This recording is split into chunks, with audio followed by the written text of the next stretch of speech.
Nós vamos falar sobre uma história de milagre, uma história de superação.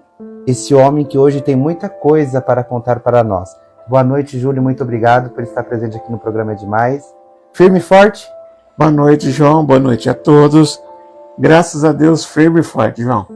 Júlio, entre várias pessoas que estavam ali no dia do atentado, por que você? Olha, João, eu acredito, eu tenho em mim que Deus me escolheu. Ele permitiu que acontecesse isso para que eu voltasse e contasse a obra de Deus. E graças a Deus aconteceu isso. E eu voltei mostrando, falando que Deus existe, João. E a gente tem que ter bastante isso no coração, porque a gente não sabe quando vai ser o nosso fim. Júlio, você tem muita história, muitos momentos que você se encontrou com Deus no coma. Mas a pergunta que todo mundo quer saber: você perdoou essa mulher que fez o atentado? Olha, João, espiritualmente, sim.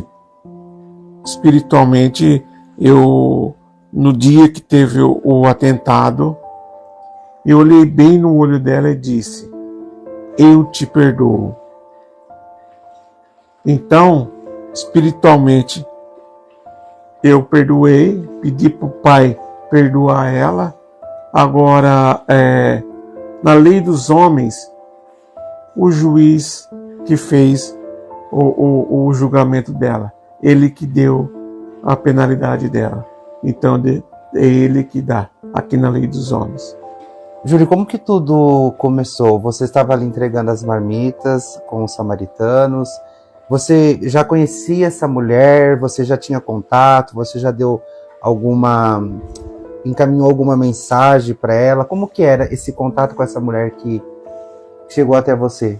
Olha, João, o nosso contato ali com eles ali é bem rápido, porque a gente chega e faz a oração, entrega a marmita e a gente vai embora.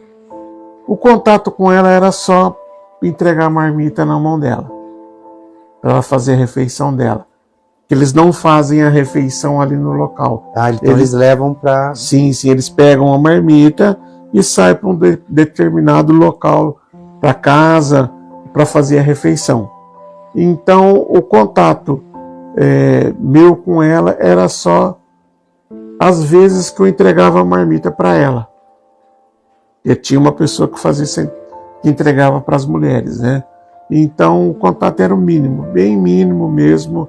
Era só ali, boa noite, e só esse contato. Da hora que eu cheguei lá no galpão. Eu cheguei, a gente tinha ganhado uma doação de pães. Eu peguei mais um voluntário e falei para ele: me ajuda a distribuir esses pães para o pessoal já ir comendo. Então a gente passou a primeira vez distribuindo. Eu cheguei nela e perguntei se ela queria pão. Ela disse que não. Passamos a segunda vez, eu passei de novo e perguntei para ela: você quer pão? Ela disse que não. Tudo bem. Aí chegou o carro trazendo as marmitas, a fila foi alinhada e quando começa a fazer a oração do Pai Nosso, eu começo no comecinho da fila e vou fazendo oração e paro perto de um irmão e continuo fazendo oração. Nesse dia, quando eu comecei a fazer a oração, que eu levantei as mãos e fechei o olho, eu senti só que queimou. A hora que eu olhei para trás, eu vi a faca saindo dentro de mim. Aí eu vi a faca tentando entrar dentro de mim. Eu virei de lado, onde que me rabiscou, e eu saí correndo. Eu saí correndo, escutei gritos. E o pessoal já falatório. A hora que eu olhei para trás, ela já no chão. Os moradores de rua já contendo ela. E foi assim, me escolheu aleatório. Até hoje, eu não sei o porquê foi porque ela me escolheu. Nunca também perguntei para Deus o porquê eu. Então foi nesse esse momento. Aí dali para frente. Você não sentiu dor na hora da facada? Sim, senti uma queimação, queimou. Eu senti que queimou. Suportável, porque você saiu correndo. Foi suportável, saí correndo. Eu que liguei pro SAMU, eu que liguei para a polícia.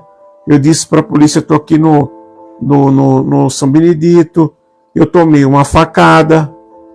A polícia, rapidamente, ela já falou que estava mandando uma viatura. Rapidamente. E só perguntou o local que eu estava. Eu disse. Eu liguei para o meu irmão. Falando que era para ele subir para o pronto-socorro, que eu tinha tomado uma facada. E nisso, tudo nesse meio aí, ainda fiquei um pouquinho ali em pé. Dei o capacete que eu estava de moto para um dos voluntários do samaritano para levar minha moto embora. E só me senti mal mesmo na hora que eu sentei na ambulância. Então você estava ciente o tempo todo ali. Aí, na hora que eu sentei na ambulância, eu desmaiei. Aí eu desmaiei, acordei no pronto-socorro. Dentro desse caminho da ambulância, teve a primeira parada cardíaca. E você estava perdendo muito sangue? Hemorragia interna. Externa só teve 2 pingos de sangue. 2 pinguinhos só de sangue. Então, só interna que não dava para saber. No pronto-socorro, eu estava ali, o Dr. Camel, conversando com as enfermeiras, eu brincando com ele, meu telefone tocando, eu queria atender meu telefone tocava. Aí daqui a pouco eu só escutei que o Dr. Camel falou, apaga ele. Aí eu acordei 40 dias depois, João. Ô Júlio, você ficou com medo de morrer? Você tem medo da morte? João, eu não sei, antigamente eu tinha. Antigamente eu tinha medo da morte. Eu trabalhei muito à noite, você sabe. E à noite tudo é possível. Então, eu tinha. Hoje já não tenho. Do fato ocorrido, onde Deus me levou para conhecer. Então, a gente está trilhando no caminho dentro da palavra de Deus. E para ir no lugar mais lindo que ele me mostrou, que é o paraíso. João, quando eu entrei em coma, as enfermeiras ali, alguns flashes eu lembrava. Gente, olha. Muita gente me procura, porque nós temos poucos relatos na internet ou de pessoas que tiveram em coma, não costumam falar o que aconteceu, porque sente um pouquinho de vergonha ou acha que ninguém vai acreditar. Mas nós temos que expor. Quem esteve em coma, expõe, fala, conta o que aconteceu. Eu ouvi as enfermeiras chegar no quarto, João, falar assim para mim, Júlio, vamos tomar banho?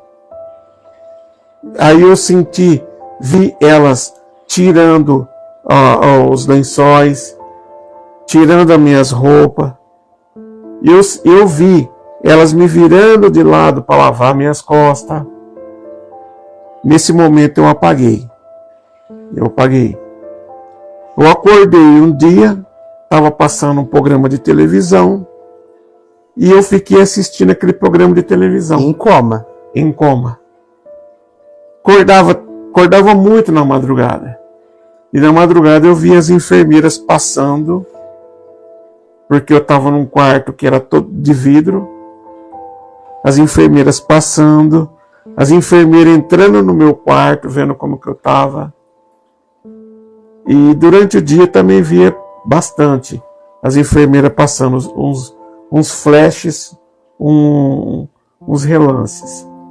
Isso é do plano material. Júlio, nós não estamos aqui para falar sobre religião, mas nós vamos falar sobre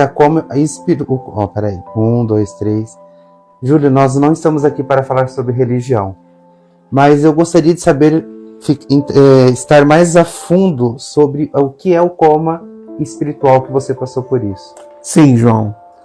A religião hoje, eu falo que a gente tem que ir numa igreja, qualquer igreja que for. Por quê? A gente tem que procurar Deus. Não só falar que eu sou da religião tal, mas não ir para a igreja. Esse é o convite que eu faço para você que está nos ouvindo, né, que está nos assistindo. Ir na igreja, escutar o pastor, o padre, o bispo, o religioso que está ali para levar a palavra. O como espiritual, João. Eu estava um dia rastejando, João. Eu senti que eu rastejava, num lugar vermelho, cheio de sangue, num local muito sujo. Quando eu parei numa porta, eu vi pessoas gritando, agonizando. Era uma gritaeira agonizando, pessoas querendo sair dali. E eu vi falsos profetas lá dentro. Tinha muita música que não era de palavreados decentes, tocando. E eu fiquei na porta, João. De repente apareceu uma luz. A hora que eu olhei para trás nessa luz, algo me tirou daquele local e me levou para essa luz. Eu falo que foi Deus. Me tirou da casa do inimigo. Eu estava na casa do inimigo, ele me levou na porta da casa do inimigo para me ver. E me levou depois para o paraíso. Olha. Num lugar lindo. Lugar lindo, calmo. Não vi nenhuma pessoa morta. Eu tenho mãe, eu tenho tios, eu tenho bastante amigos. Não vi. Quem estava ali comigo espiritualmente eram meus irmãos que estão vivos, minha esposa, minha família, minha filha, minha neta. Nesse local que Lindo. Que Jesus te levou. Lindo. Porque Deus nos dá o livre arbítrio para escolher o caminho que a gente quer seguir. Ele me mostrou, esse é o caminho ruim e esse é o caminho bom. Eu vou te dar a segunda chance de vida, mas estou te dando o livre arbítrio para você escolher o que você quer. E nesse lugar você conversava com a tua família? Eu conversei com a única pessoa que conversou comigo, até ontem a gente até conversou, brincou, foi uma cunhada minha, a Elisângela, a gente chama ela de Lica. Essa cunhada minha, ela subiu com uma pessoa chamada Marcelo. Não consegui ver o rosto dessa pessoa. E ela disse para mim, ele veio que ele vai curar tuas pernas, que você vai andar. Foi uma coisa que ficou marcada na minha vida. Não consegui ver o rosto dessa pessoa. Muito lindo nesse plano espiritual. E hoje, João, fora isso, a gente trabalhou muito tempo com eventos, com palcos, e eu fazendo a segurança, né? Foi até uma coisa que demorou um pouquinho para me entender. E eu estava num lugar baixo e tinha, vamos falar assim, um palco. Eu achava que era um palco, mas hoje eu sei que era um altar. E tinha um homem muito forte, alto, de costa para mim, e saiu uma luz, eu via só a luz do rosto dele, só que aquela claridão. E uma voz forte disse para mim, Julião, você é um cara bom, você vai sair dessa. Era Jesus. Falou por 4 vezes. Júlio, você ficou Quantos meses em coma? Eu fiquei 40 dias em coma, deu 80 dias no total de UTI e 6 meses na cama, sem mexer nem nada. Braço, dedo, nada.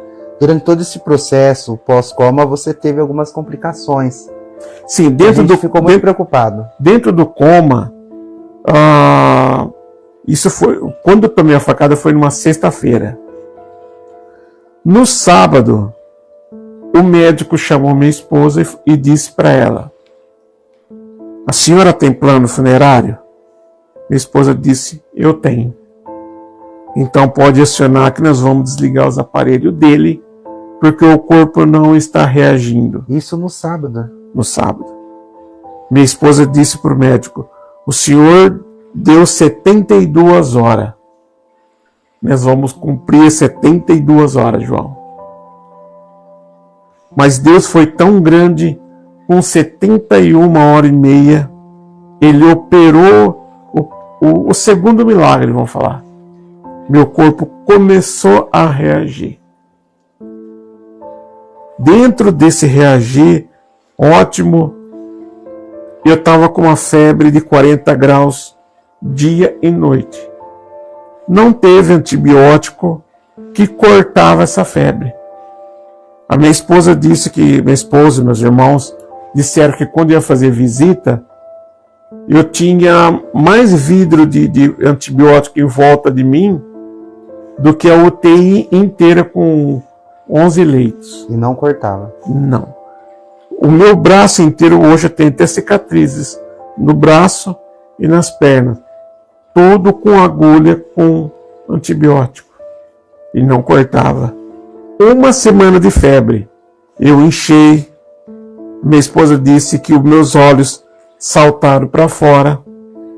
Porque eu inchei muito. Inchei que parece que eu ia estourar. Devido aos remédios muito também. Antibiótico. Uma semana parou a febre. Cortou. Vamos falar, Deus já operou de novo. Devido a ter tomado muito antibiótico, meus rins parou. E quando o rim para? Meus rins parou e foi uma preocupação grande para minha família, porque nós vimos a minha mãe falecer fazendo hemodiálise. Ela fazia. Então foi uma grande preocupação para minha família. Primeiro dia de hemodiálise, aguentei 15 minutos. Outra parada cardíaca. Segundo dia, aguentei um pouquinho mais, mas o meu corpo começou a dar complicação. Terceiro dia, o meu corpo conseguiu aguentar os 44 horas. Aí Deus entrou de novo com providência, João. Os meus rins voltaram a funcionar. Meu Deus. E isso foi tudo na parte física, né? Meus rins voltaram. Mas a outra preocupação que eu tinha, que até hoje as enfermeiras me encontram e me falam que eu escutava minha aparelhagem apitar, corria lá, minha pressão estava 4, 3. Elas achavam, agora o Júlio infelizmente vai. De repente elas olhavam, pressão 10, 15. Ninguém sabia o porquê e como essa pressão subia. Era Deus de novo. Ô Júlio, você falando sobre essa história, e isso mostra para nós acreditarmos na esperança, acreditar no Deus. Tem um filme Milagres, que a mãe chora nos pés do filho, e o Espírito Santo, ele começa, os aparelhos começam a apitar novamente, e isso veio à minha cabeça, que até passei já aqui no programa, esse momento aí de milagres. Quando você passou do coma, depois veio esse processo dos rins, que momento que você estava assim, melhorando, que você acordou e você caiu assim em si, falou, nossa, eu tô vivo? João, esse também é um outro momento bastante marcando, que marcou, que eu fico gravado até hoje. E eu brinco muito. O meu irmão, minha família inteira, o não tenho o que reclamar. Os meus irmãos, primos, tios, todos eles foram muito solidários comigo. O meu irmão, ele ia todo dia. Ele ia na hora do almoço, ele ia à noite. Então, nos 2 horários de visita... Você mandando notícias para nós?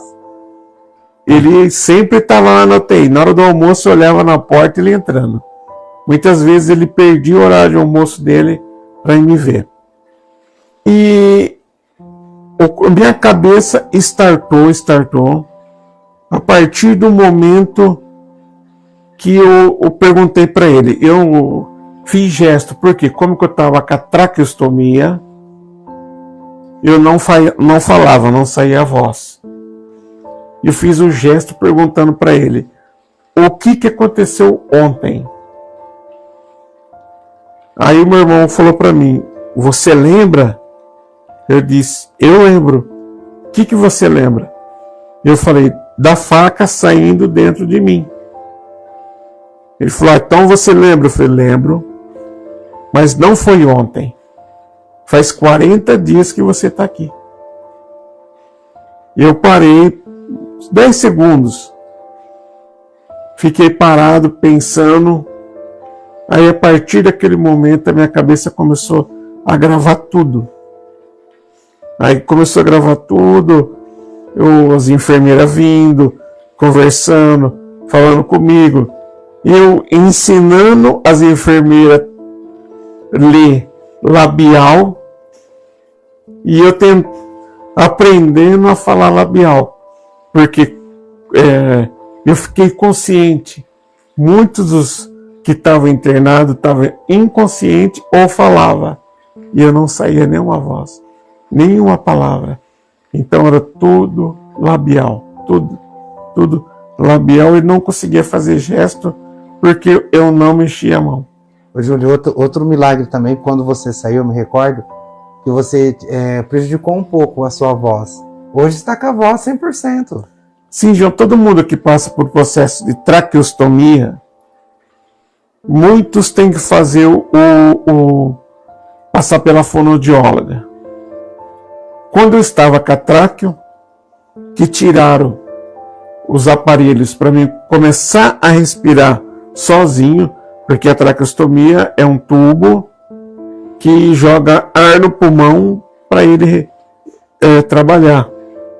Então eu não respirava sozinho, tinha uma máquina. Quando tirou e colocou, a gente chama de canola, que é um caninho com uma tampinha. Nisso, a fisioterapeuta lá da UTI, foi escolher da UTI. Ela disse, você pode falar. A gente quer escutar a sua voz. Estava só eu e ela. Eu pensei e falei, o que eu vou falar? A primeira palavra. Olhei bem para ela e disse, glória a Deus. Ela falou, opa, saiu a sua voz. Falei, sim, graças a Deus está saindo. Ela disse, então você não vai precisar de fonoaudióloga. Saí sim, com um pouquinho de dificuldade, mas graças a Deus não precisei de fonoaudióloga. O Júlio chegou aqui, a minha mãe perguntou, você já está dirigindo? Nós vamos mostrar aí para vocês que era algo que nos preocupava muito, se o Júlio ia andar, hoje está andando melhor do que antes, está dirigindo.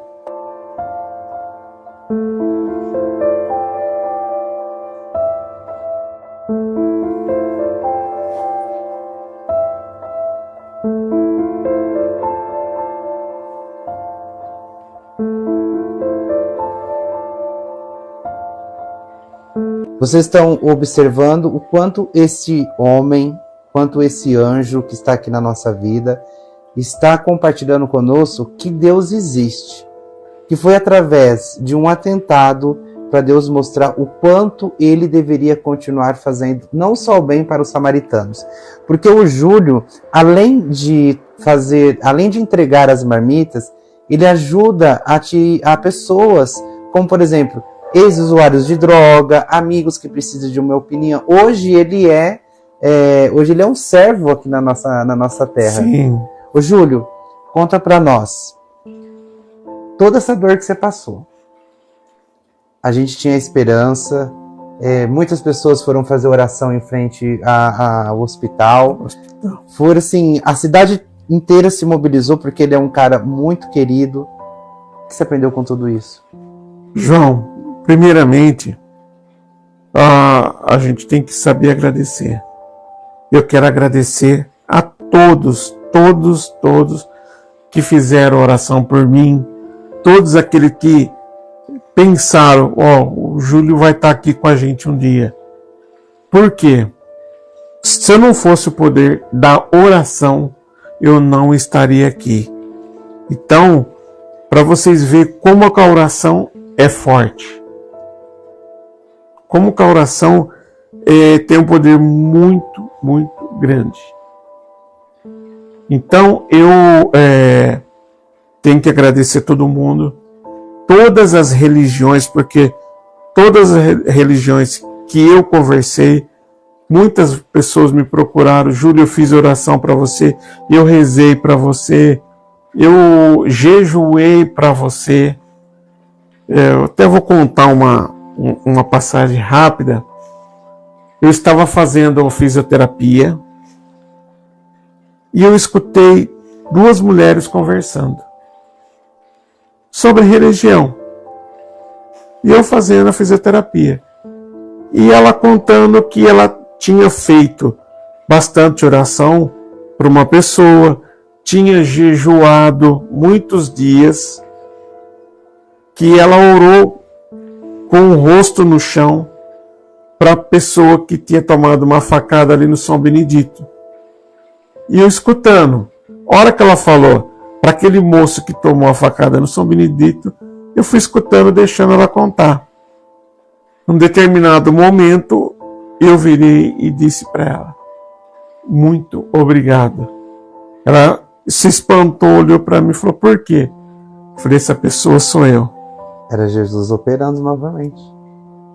Ela disse, Júlio, eu orei bastante para você, jejuei bastante para você, porque eu perdi um filho na UTI. Eu sabia que você estava na UTI, mas Deus ia te entrar com providência para você. Então, esses relatos foi muito forte para mim. É Deus mostrando a todo tempo que ele está ali, né, Júlio? Sim, João. Deus, todo tempo, mostrando, todo minuto. Hoje, a gente fala assim, eu costumo pedir para Deus, faça uma oração bem feita, do fundo do coração, e deixa na mão de Deus. Tudo é no tempo dele. Eu estava na UTI e eu falei, não, eu tenho que levantar, João. Eu trabalho de segurança, eu trabalho lá no condomínio, eu saio de um serviço, eu vou para o outro. Esse aqui não é eu. Eu vou levantar, eu quero andar. Né? Não parava. João, eu falei, esse aqui não é eu. Demorou. Demorou para mim entender que era no tempo de Deus. Tudo no tempo dele. Quando eu comecei a perceber que era no tempo de Deus, tudo. Aí eu estava em casa, comecei a ter os movimentos do braço, comecei a movimentar as pernas, isso, com 2 fisioterapeutas em casa. Olha, excelente. Foram os anjos na minha vida. Júlio, isso também tem que vir de você, né? Da tua Sim, força. Sim, João. Tem muitas pessoas que fraquejam durante a dor, né? João, a gente não pode deixar que a dor, tristeza, com a depressão nos abate.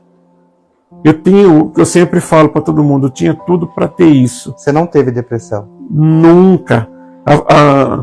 A psicóloga ia lá em casa, a gente ficava brincando, conversando. Não tive depressão. Chorei sim.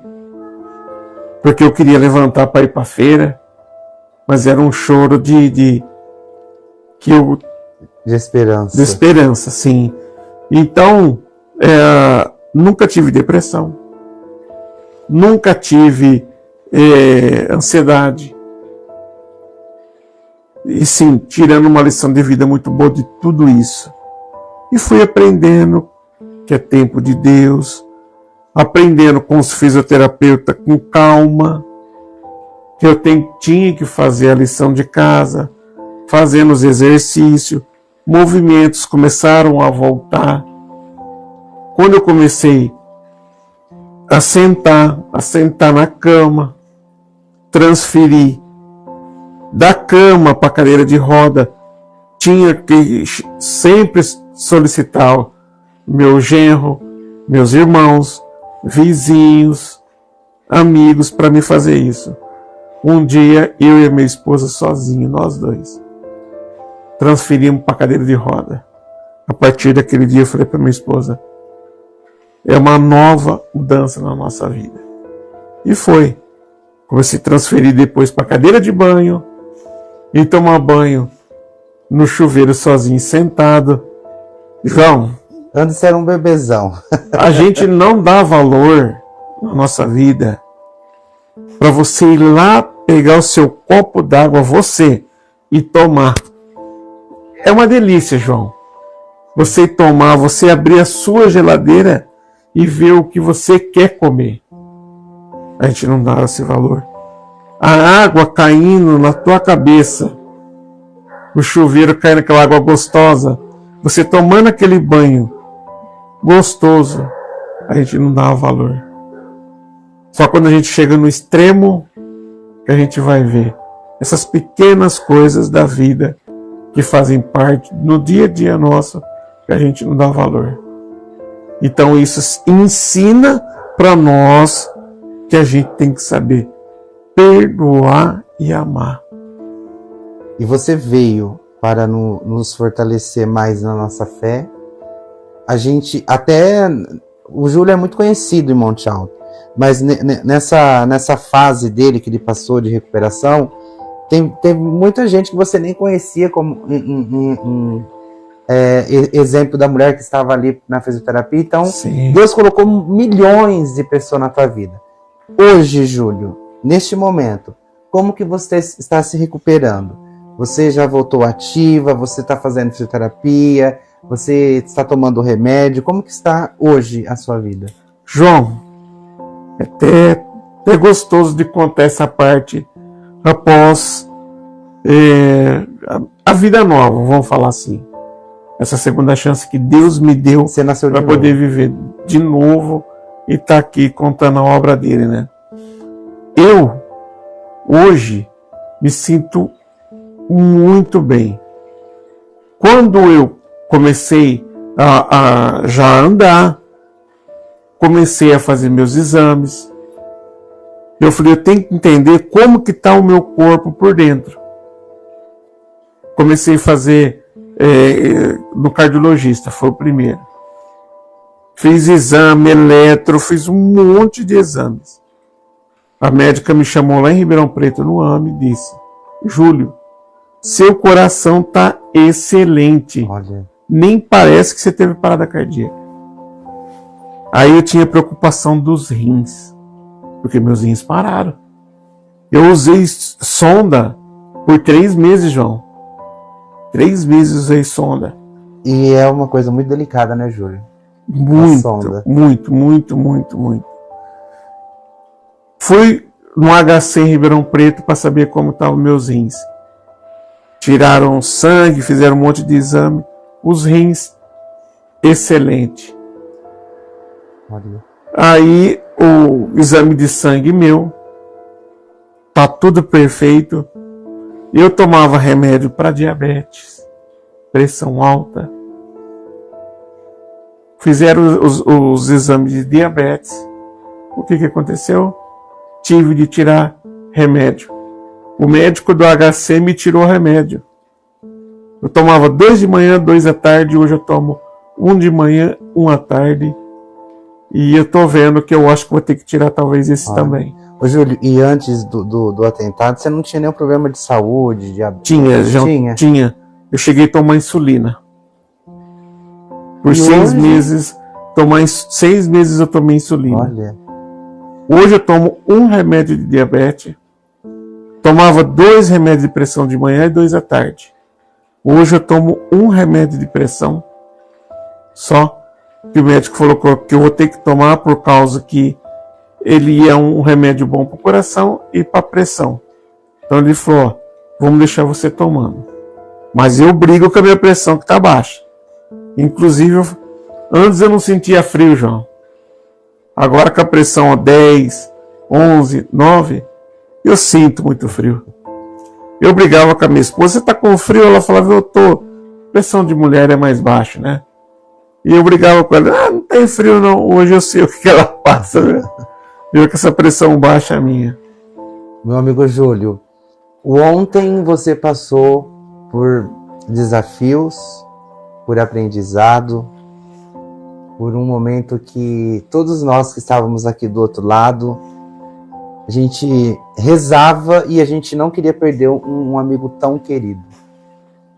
Você veio aqui hoje para mostrar para nós que ainda existe uma esperança. E mesmo pessoas que estão na depressão, porque é uma doença que mata, o síndrome de pânico, pessoas que estão no leito de hospital agora, você veio aqui para falar que, gente, não desiste. Sim, João. Você que está hoje, ele disse, com depressão, ansiedade, você que tem as dores, você que está no leito de uma UTI, e você que está numa cama de hospital, ou numa cama em casa, primeiramente, Deus. Procure Deus. Todo dia converse com Ele. Faça a sua oração. Converse com Deus. Você não precisa morrer para conversar com Deus. Você em vida pode conversar com Ele. Perdoa aquela pessoa que um dia talvez você com uma palavra magoou. Perdoa aquela pessoa que talvez vão falar, você pisou no pé dele. Perdoa de coração. O poder do perdão é muito grande. O poder da oração é muito grande. E você bater esse papo com Deus é fundamental para todos nós. Procure uma igreja. Vá naquela igreja que você sinta melhor. Escute a palavra. Leia a Bíblia. Não diz, eu vou na igreja só por ir, para ir lá ver quem está pregando a palavra. Não. Vai lá para aprender a palavra e põe em prática. E põe em prática a palavra do Senhor, a palavra de Deus. Porque ela nos salva. Está aqui uma prova viva do milagre. Se não fosse a fé de vocês, se não fosse a oração de vocês, se não fosse vocês jejuar, orar com o rosto no chão, para que Deus me trouxesse de volta, eu não estaria aqui hoje contando essa história. O João estaria contando uma história de um amigo que trabalhou com ele muito tempo, de segurança, um amigo que estava junto com a mãe dele, com a irmã, com a família toda dele. Mas hoje ele está aqui contando a minha história de um amigo que está vivo. Eu desejo para vocês aquele boa noite, do fundo do meu coração, e eu tenho uma dívida de gratidão com todos vocês.